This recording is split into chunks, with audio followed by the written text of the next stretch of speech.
Today's episode of The Republic is brought to you by Elder Scrolls Online to receive 20% off. And this offer is not going to last very long. As of right now, we're recording this. I can tell you that the code for 20% off is only going to last about 3 more days. So if you have not pre-ordered your copy of Elder Scrolls Online and want to save 20% off, which is a good savings, hurry up. Go on over to offergb.com/ESO. Go, go, go. Game Breaker TV.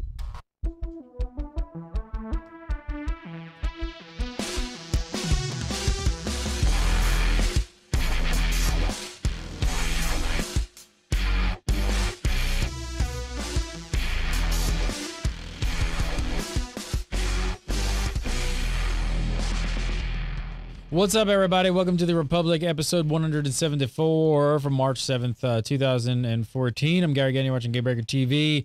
Got lots to talk about today. We're a little bit delayed on a day and on the show, on the live show. So if you're looking for the episode of The Republic, hopefully you found it because we're back. But we're going to talk about more class changes that are coming in the works, some lockout timers, rancors, and of course, the big news of today is player housing. So we're going to talk about all of that and more.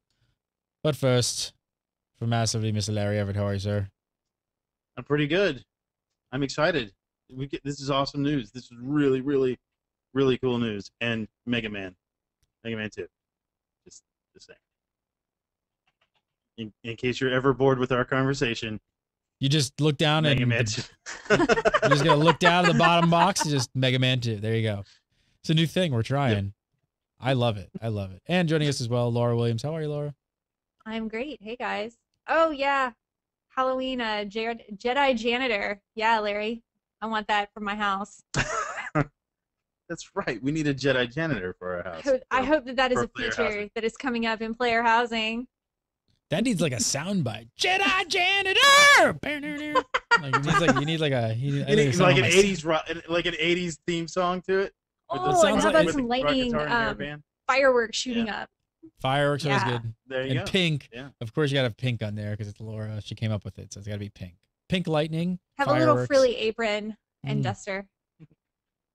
All right, before we jump into player housing really quick, if you guys have not heard about Save Game Breaker, the Save Game Breaker campaign, Game Breaker is in a bit of a financial situation, and we are asking you, the community, for help. So if I'm going to try and keep this short, but if any of you have ever loved any of our content that we've made for all these years, going on almost 5 years now, we've been making content constantly for free, and you know, but I never wanted to come to the community and ask for help, but we are asking for your help. For more information and to check it all out, just go over to gofundme.com/gamebreaker. gofundme.com/gamebreaker. There's a video there. You can watch that. I talk a bit about what's going on, how much we're looking to raise, and thank you to everyone who has donated already. We're still a ways off from our goal, but we have got a great start. So please go on over, check it out, watch the video, and if you've ever liked anything we've ever done, please consider a donation to help us out in this time of need. Okay, so let's talk. Tell me about player housing. You guys are all jazzed up. This is like breaking news, apparently, like of yesterday, correct? So, what is going on? I'm a little bit out of the loop, and Game Breaker's been a little crazy this week with our whole campaign and the fiasco. So I don't really know what's happening. I'm going to be completely honest. I'm part of the chat room today. So yeah, what happened is on Thursday evening or afternoon, actually. Eric Musco got on and was doing a live stream. You know, they periodically are doing live streams now of the game, and they were doing a live stream of Oricon, and then he says, I got this really cool teaser at the end I want to show everybody, everybody was like, yeah, whatever, it's probably Galactic Starfighter or something you're going to get on Cartel Market or whatever, something like that. That's what everybody was thinking. But as it turns out, there's this like 45-second video of a person walking through an apartment on Coruscant, and there's several items in this apartment that key in that this is a player's apartment. So wow. And then at the end, the player stands and holds their hands out, and it says "Welcome home" that flashes across the screen. So what? Any other details? Any other tidbits you guys have picked up on? Has the video been taken? Like, have people ripped it and kind of dissected it at all? I did. If you go on because Hyperspace Beacon is no longer on Massively anymore. It's now on hyperspacebeacon.com. I actually did a breakdown of some of the different items that were in this this teaser video. One of these are the ones that I found for sure. Mailbox, that was quite obvious. There's a mailbox in there. The other one I found a mission terminal. There's a mission terminal in there. There's also I don't know what that means, but there's a mission terminal in there. There is certainly. Can I get, I guess, and say, like, did it sound like a quality of life sort of thing of to be able to, instead of doing stuff on Fleet and things like that, be able to just get a lot of your missions just at your house? That's kind of what I'm thinking, or it could be. Larry thought it was a mission terminal. I thought it looked like a galactic network, the GTN terminal. Oh. There was also an image designer terminal that was shown right next to the bed. So appearance design, you can change your appearance. They had big, what looked like posters on the wall or pictures on the wall that looked like codex entries. So you had that, the mailbox, all kinds of furniture. There was a looked like a cargo bay as well. Yes, like cargo bay. Your cargo bay looked to be in the apartment. And I hypothesized based off of some of the things being in weird locations and locations that didn't look like they were designed to be there. I hypothesized that you're going to be able to move this stuff around and put it wherever you want. Just because it didn't look like sort of the most efficient way that they might be, if like a designer were laid it out like when in a certain way it looked a little bit out of place. It looks just like an average person would kind of have built it. Yes, yeah, it kind of looks like it was just, and if an artist does something, if a environmental artist does something, there's a type of everything kind of meshes together and fits together in a certain way. And whereas if you have, let's say, a community manager designing the layout or whatever, it's going to be a little bit different. Like, for instance, we saw there was posters on windows. That is not something that a designer would not put a poster on a window. That's something Larry Everett would definitely do. That's exactly. He wants to decorate his walls, and it did look like they have floor-to-ceiling windows. The bedroom had a big glass dome where you could look out over the Coruscant sky. So when you're sleeping, people can drive by and watch you. Creepy. Do we know? I mean, I know we probably don't. I just gotta first of all, do we know anything or speculate whether this will be completely instanced? Will it be like somehow accessible by other players? Will you have to invite them in? Can they just go see this stuff? Do we have no idea? No idea. Unfortunately, we're guessing that it's instanced, but that's about it. That's about all we really have. We probably will have to group up in a party in order to have additional people come into your house. The question is, are they going to make it large sizes, like raid size, 24 people coming into your home, or is it going to be limited to a group of 4? Personally, I hope that it's open to like 24 or even higher, because I've got a sweet looking place. I want people to come over and check it out. Got to have some parties. Got to have some sweet parties. If they've done it like other games have done in the past with instance housing, you might be able to flag your apartment or whatever for public view. If they've done it, if they're following the example that other MMOs have given, we know that that's not necessarily the case given Tor, but it could possibly be flagged for public, and then anybody's allowed in. So what do you guys think of let's go back to the mission terminal, and let's just speculate for a second. So if you do get a mission terminal inside of your house, what do you think it's going to do to the fleet?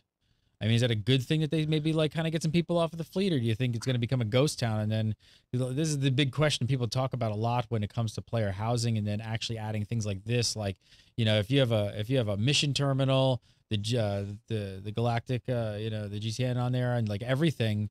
There's not a whole lot of a heck of a reason sometimes to go out and social in the world, and you just kind of go out, do your missions, go back, go do something else, and come back.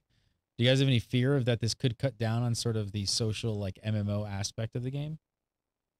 I don't think so, because the housing that they showed looked like it was on Coruscant, The fleet still has a lot of access to, for people leveling up low-level flashpoints. You've got your ship right there. There's no indication that there'll be a starport right outside your front door to go. So just not having to travel to the starport from Coruscant to get back to the fleet if you needed to access something there. The Cartel Bazaar is up there where they have a lot of events that come out of, like the bounty event. So no, I don't think that the fleet would be a complete ghost town. I am kind of I don't think it'll be a complete ghost town. I don't want to give that impression, but I do have the opposite, kind of the opposite impression of Laura has. I think that if you put too much stuff, access to too much stuff in like I had this fear whenever your ship. I was afraid that everything would be on your ship and there would be no reason to leave your ship ever. And I think that if you create a situation where nobody's going to leave the apartment, they're not going to leave the apartment. That's just it'll kind of turn into a lobby situation, and I'm not real fond of that personally. And to answer Sonata's question in there, that was not T7 that was in the apartment. That is actually the repair droid, or very similar to the repair droid that you get on your ship. What's been the overall consensus amongst the SWTOR community now that they've seen this and word's gotten out on the forums and stuff like that? Are people just going crazy and excited Ballistic. for this? Ballistic. Serious. I mean, just absolutely nuts. And I mean, Twitter is blowing up about it, and the forums. I haven't checked the forums for a while, but forums are excited about it. Everybody is excited about this thing. From role players to PvPers, everybody is extremely excited about this. I mean, this probably isn't a fair road to go down, but I'm going to do it anyway. I guess I'll start with Lair. I don't know, like what do you think you'd like to sort of see? Maybe like some of the ideas from Star Wars Galaxies style player housing, because that was pretty intense. But a lot of the stuff you're actually talking about almost sounds pretty similar. I mean, if you're able to move furniture around and put things on the walls and like really to that level of customization, it sounds kind of similar. Yeah, there is. I don't think that we'll get to the level of Star Wars Galaxies, because Star Wars Galaxies was just you could do all sorts of manipulation with the furniture and things along that line. I don't necessarily think we'll get to that point, because there have been others, and the first one that came to my head, and gosh, I don't know why this is the first one that came to my head. The first one that came to my head was Free Realms, where basically what you could do in Free Realms and Free Realms housing, which is instant housing, same thing, is you could set things up, but then if you put it towards a wall, it would actually lock onto that wall or lock onto the floor or whatever it happens to be the most, natural, or what most people would consider the place it's supposed to be. So it's very possible that if you were to, you wouldn't be able to put a table necessarily on the wall, but you could set it on the floor and move it in any direction as far as. So why do you guys think the community is so excited about something like player housing, and like why is this causing such an uproar? And I'm slightly maybe surprised that there's not more people maybe saying like more content, more flashpoints, more story. But people are extremely excited for this. So what? I don't know. Why do you think that is? Like, why has a large portion of the Star Wars, the SWTOR community, is this really like speak to them? I think people in general like having a place that they can call their own. And while I don't necessarily agree with Larry that I don't think it's going to be as customizable as it was at all in Star Wars Galaxies, I would not be surprised if what we see are pre-laid floor plans that you can put out to to set out your furniture and your decorations and things that already have a predetermined spot. But people like having a place that they can call their own.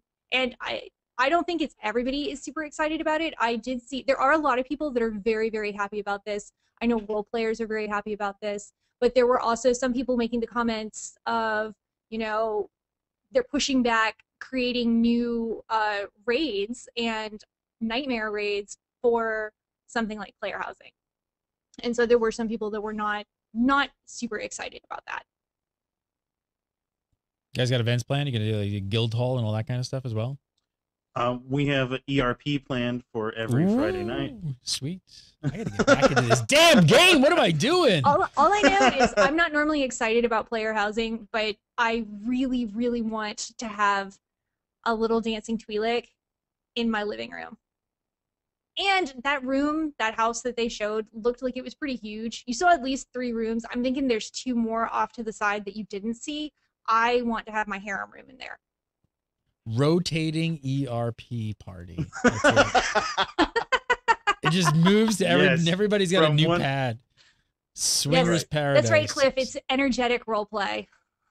Energetic. That's what it is. Yep. Anything else that you guys can pick out, or anything else we can kind of touch on here, or I'm assuming, obviously, I shouldn't say obviously, but I'm assuming no sort of even time frame of when we may see something like this. Actually, yes, there is. Wow. And the reason being, in the producer's note, when Bruce McLean laid out the roadmap for what's coming up in the future, he talked about update 2.8 having a whole bunch of stuff that he can't mention, and we're assuming that, and he also said that 2.8 was going to be the biggest one to date, so that I'm assuming means that we're looking at June 10th approximately for player housing. Wow, that's like right around the corner. Yep. Well, you know, they also did say that they were going to be releasing 2 expansions this year, and one of them was going to be like Macab, and the other was going to be smaller like Galactic Starfighter. And we actually talked about in one of our past shows that we thought that the player housing would probably be that Galactic Starfighter-esque expansion. So you think a small expansion, somewhat low price point, small expansion, all based around player housing? Is that what you guys are thinking? I'm guessing that it'll probably be something like that, and most likely it would be like the way that Galactic Starfighter was handled. How, like, say maybe on June 10th, all the subscribers get it, then a couple months later, then all the free-to-play players get it. Gonna be interesting. It is interesting. So yeah, player housing coming. All right, we've got a lot more other cool stuff to talk about here that's new. So BioWare keep giving us more details about 2.7. So they reveal some class changes. Because who wants a surprise? Not you or me. Nope. But this one's a big one, right? Mercenaries Power Surge has had its cooldown cut in half to 60 seconds. That sounds gigantic. Yeah, that is a pretty big buff. Which I'm sure they're pretty happy about. I was gonna say, I mean, does this sound in line? I mean, just on paper, that sounds like that sounds huge. The Mercenaries. Power Surge. Go ahead. I was going to say, Power Surge gives their next ability with an activation time. It makes it activate instantly, and it's a buff that lasts for 15 seconds. So I think the cooldown currently is 2 minutes. So yeah, that's a pretty big buff for them to be able to use that much more frequently. Has it seemed like a really big problem for them? Well, I think the idea is partially to get rid of some of the RNG that's involved in the class as it stands right now, and this will help with that. I mean, if you have a cooldown that automatically cuts another ability's cooldown, that'll cut down on some of the RNG that is like Tracer Missile. Yeah, like Tracer Missile. All right, well, I think Mercenaries is definitely happy today. So Unload, it's going to be doing the same damage overall, but now does 4 ticks instead of 3. The first going off at the ability activation, which sounds not as huge, but it sounds like a really good quality of life sort of change. I mean, I assume this is going to help it feel a little bit more responsive. Yeah, it's annoying when you fire something off and doesn't happen. You know, you see things going and you don't see damage happening. Yeah, it really doesn't make a lot of sense. First off, and Unload also does, at least to some targets, does an interrupt, and so this it isn't an interrupt, but to like smaller targets, it stops them in their tracks. So this will add to that. So it'll act as an immediate interrupt or an immediate tick. So that way it can be used to But now I would also say, next thing or stop. And I would say on the other end, an interrupt coming offensively to the character, this is not going to just completely wreck it, because if Right. All right. So good. Sounds Yeah, like a good change. there. Basically, if it also, because it also is a pushback. So unload is a pushback, and so therefore, this, if something is coming at the player, at the mercenary, this acts as a little bit of a pushback, immediate pushback, instead of having to wait and then it's a pushback. So there's a little bit less damage going and coming at the mercenary. Sounds like a good change again. Some more changes coming. These changes coming for operatives. So flashbang now affects a single target, but preparedness will allow it to hit up to 5 targets. What does anybody? This is actually not a change to operatives at all. It's staying the same for operatives. It's a nerf to snipers who had flashbang and can use it from 35 meters. So snipers are now only going to be able to flashbang 1 dude instead of 5, like before. And in order to give operatives to keep it so that they don't lose that 5 person, this is basically staying the same for them. And this is a really unneeded nerf for snipers, in my opinion. I'm going to assume that you played a sniper. I do play a sniper, and I get that what they are trying to do is remove, because I think right now we're the only class that has a ranged AoE stun. So I get that they're trying to take that away, but I don't think it's needed. And it's an unhappy nerf for me. All right, so it's definitely not a buff. It sounds like more like a nerf. All right. Escape plan will now reduce shield probe by 3 to 6 seconds, down from 7.5 to 15. What about that nerf? Needed nerf there? That's not really a nerf. Just hates probe droids. They had already said that they were going to change shield probe and reduce the cooldown, because that's one of our defensive cooldowns, and they were going to reduce the cooldown on it to 20 seconds. And then it's got a 10-second absorb time that it lasts. And lethality snipers have a talent currently that would basically reduce it so it would have no cooldown at all. So this is just changing it so it will still have a 14-second cooldown after the patch goes in. So you can still spam it much more than you can now, but it's not going to be 0 cooldown. What about this one? How do you feel about this one with your snipe? Oh, he's gone. He just left the show. He's like, I'm out. I got 4th box. I'm out.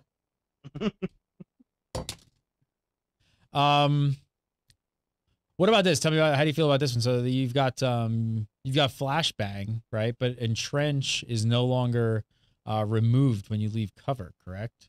So you have to return to cover to get the bonus. Sounds like this is kind of an odd change. I don't want to say that it's a bad change, because if you're in PvP and you drop down and you're in entrenched and all of a sudden there's an AoE that gets dropped on top of you and you go to move out of it, after this change you're not going to lose entrenched. You'll still be able to roll or whatever, drop back down and get back in it and have that defense, which makes you immune to interrupts, pulls, basically any form of CZ. So I don't think that that's a terrible change, but it's kind of an odd change because it's really using entrench is something that you should kind of plan for. So to a degree, it's almost like saying that it's taking some of the thought and tactics away from the class. If that makes sense. It does. Now it's just kind of like, oh, well, you can just pop this, and then, oh, I was a dumbass and stood where somebody was AoEing. Let me just roll out of the way or take 2 steps out of the way, and now I can still have it. It's gonna be interesting. These are pretty big changes. As opposed to having to think. These are pretty big changes for these classes. Sniper sounds like it's gonna change the way it plays quite a bit. How about Sorks? Not much going on there. Couple of talents moving around on trees, but nothing too major for Sorks, right? Pretty much, yeah. Some things were moved up a level, I think, or moved. Yeah, that's about it. There wasn't very much. Juggernaut's threatening scream is going to no longer be a taunt while not in tanking form, but it'll become a threat drop. This is kind of a weird change. That's kind of a weird. What do you guys make of that? This is a ridiculous change. If they wanted to add a new threat drop for Juggernauts, I'm not sure why they didn't add either a new talent or tie it into something that actually makes sense, because making their AoE taunt now drop threat if they're not in tanking stance is just strange. I mean, why would you even, if you're not tanking, why would you even have that on your bar? I'm not sure. It sounds like a clunky change. Larry, I don't you know, have any Larry, insight? since you were using enraged defense threat drop when you were tanking, why don't you explain this to me, because I don't understand it. I don't exactly get it either. I don't understand why they. I mean, every other class has a threat drop, and that's pretty much what threat drop does, is drop threat. So I'm not, because enraged defense did that already. Are they?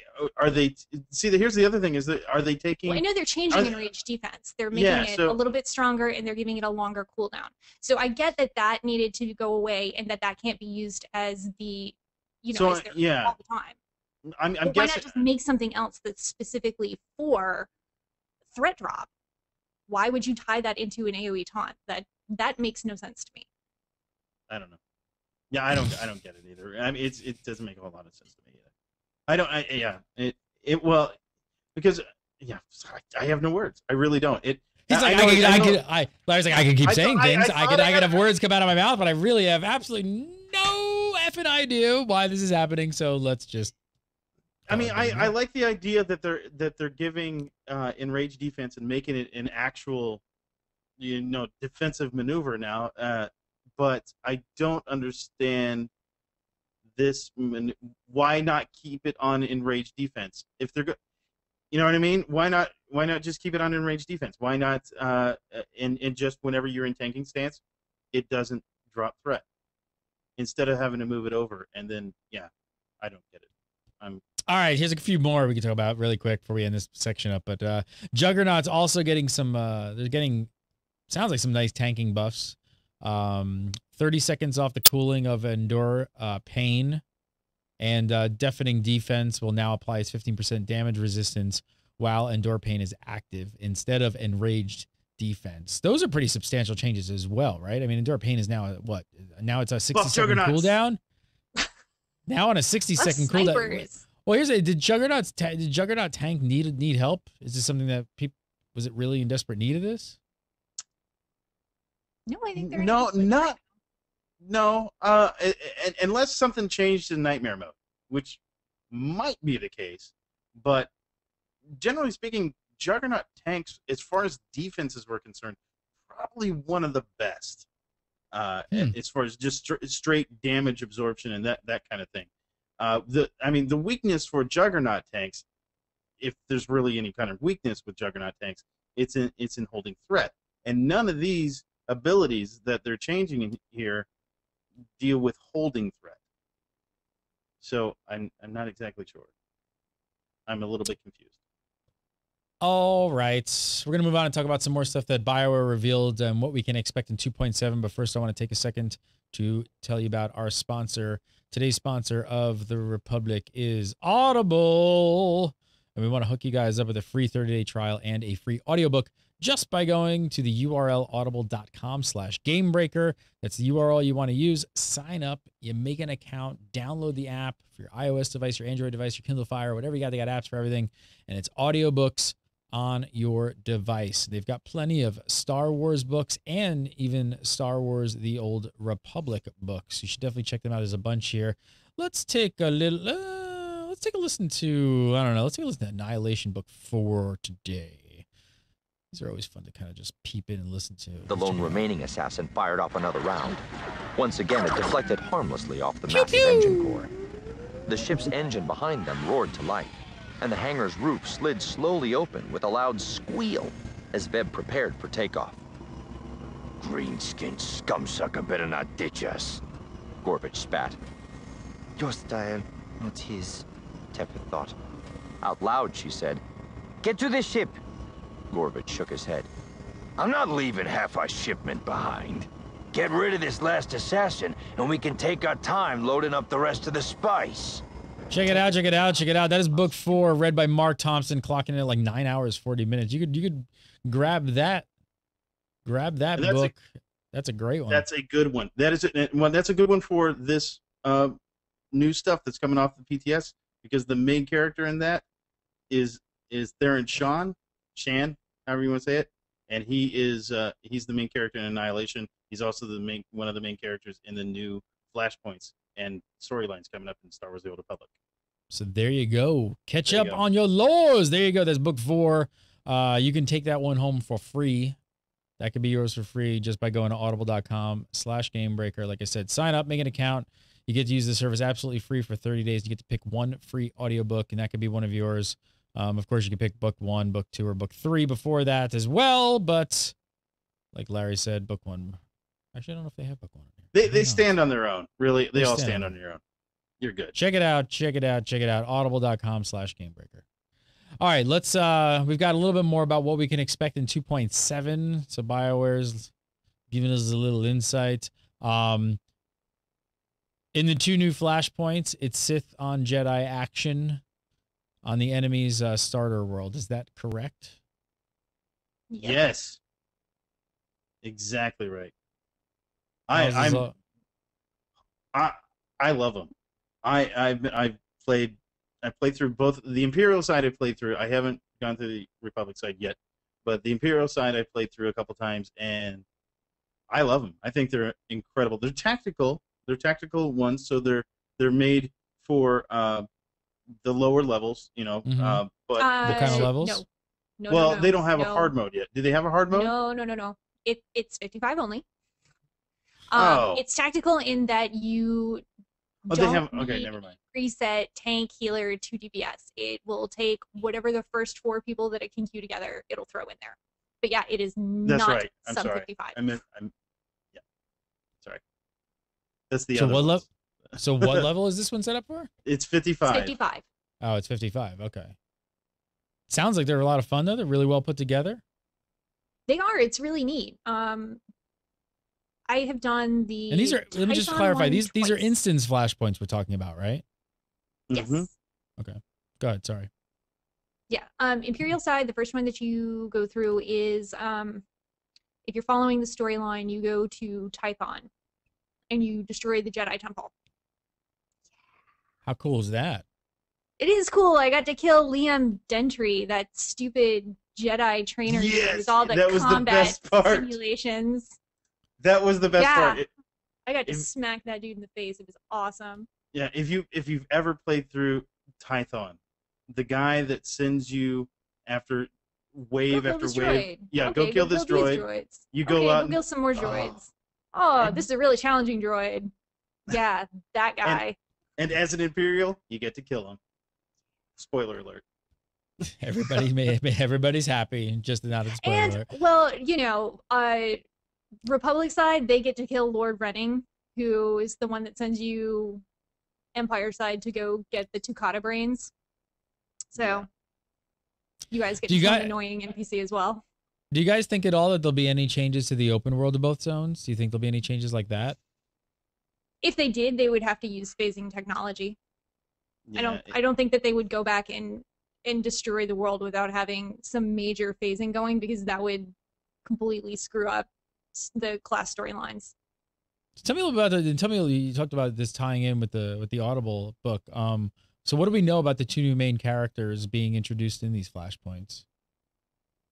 Well, we know Theron Shan, who is on the Republic side. He's an SIS agent, and he pretty much he's heading up he and shoot, I forgot his name, Major something or another. He and Theron are leading you to go out and attack Korriban, and then they send you over then to Tython to defend. But he's the main. Appears to be some sort of catalyst in this whole storyline. We're not exactly sure how he fits in as of right now. But his counterpart on the other side is Lana. Crap, I forgot her last name. Lana Crap, me I out. forgot her last Benico. name. Benico, there it is. Lana Benico. I was dead blanked out. Brain fart. And she is. We don't know what she is on the Imperial Well, she's an side. advisor to Darth Akron. Is that what his name Yeah, is? and that's all we know. We don't know, but she's apparently There's she's something sketchy about There her. is- We don't know what it is exactly. yet, but there's something. Well, I mean, also they're kind of sketchy. And you So can there's something you can sketchy flirt about with Darth them. Akron too, but You can conspiracy flirt with them, theory. which is important. You can flirt with them, which is important. Right. Always Yeah, important. except why does the Republic dude look super hot and the Empire chick look like she's sick? Why do Sith have Dark to look side. like they're sick? Dark side. Dark side. And BioWare, please, for the love of God, give her eyebrows. Like it's really super important. I did makeup for a really long time. Eyebrows. It makes a Eyebrows. difference. Yeah, you don't ever take a bet and shave your eyebrows off. It's not fun. No, Yeah. don't do that. That's horrible. No. And Yeah. they may not grow back. Are you guys kind of bummed that they're introducing a new Sith Lord and not just bringing Darth Malgus back? You know what? I am holding out hope that at the very conclusion of this, that Darth Malgus will make his return. Oh. They said that this is the start, and at the end of the year, we should have a big, huge conclusion. I'm going to keep my fingers crossed. It's not going to be Malgus. Larry, Not going to be Malgus.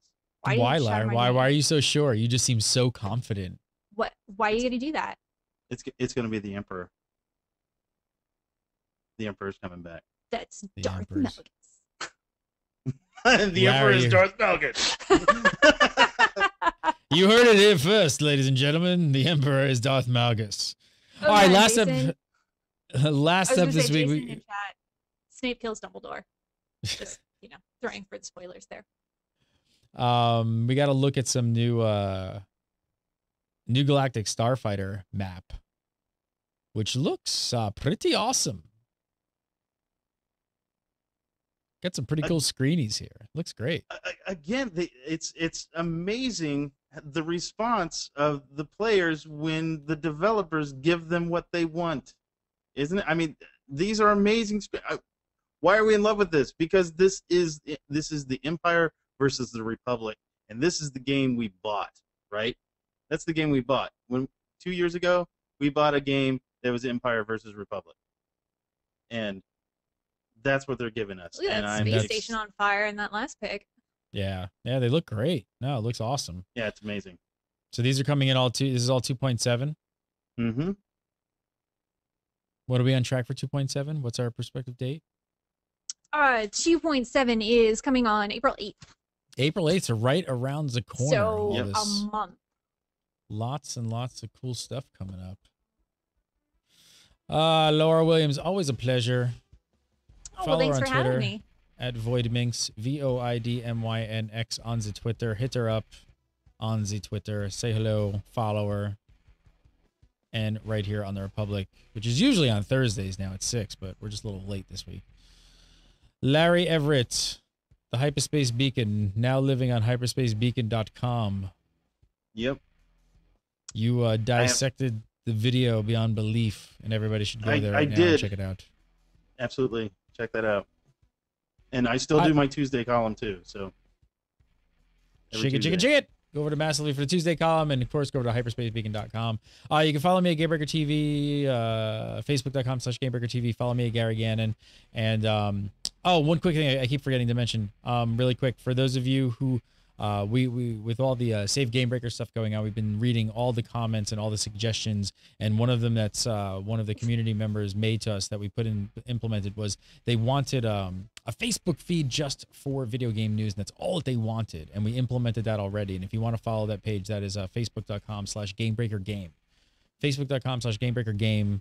Somebody stole games. I wanted games. It sounds easier to say, but somebody took Gamebreaker Games, so screw them. But Gamebreaker Game, if you want just the video games, go like that page as well. Have a great weekend, everybody, and we'll see you next week for more shows in Republic and all that good stuff. Have a great weekend. See you.